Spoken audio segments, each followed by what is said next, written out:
चिपकाहट यानी कि लेस आना शुरू हो जाता है उसके दूध में। तो यानी कि अगर आपको कोई व्यापारी सिर्फ दूध निकाल के हाथ पे दिखा रहा है कि यार ये देखो ये बकरी गाभन है, तो दूध अगर बिल्कुल नॉर्मल दूध है तो इसका मतलब कोई भी ये साइन नहीं है, कोई अलामत नहीं है। अगर दूध में लेस है और हल्की सी पिलाहट है जी, तो उसका मतलब है कि हाँ भाई ये गाभन बकरी।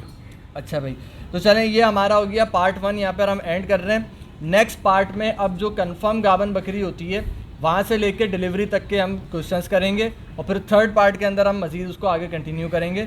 ये पार्ट अगर आपको पसंद आया तो काइंडली इसको लाइक एंड शेयर ज़रूर करें, और डॉक्टर साहब से आप रब्ता कर सकते हैं किसी भी किस्म के ट्रीटमेंट के हवाले से, बकरे खस्सी करवाने हो या बकरी की डिलीवरी का कोई इशू हो या और भी कोई नमूनिया वगैरह की या कोई वैक्सीन करवानी हो, सारी चीज़ें इनके पास अवेलेबल होती हैं। वीडियो ये पसंद आई है तो काइंडली इसको लाइक एंड शेयर ज़रूर करें, और सेकंड पार्ट के लिए कैटल मार्केट कराची को सब्सक्राइब कर लें। Thank you so much. अस्सलाम वालेकुम।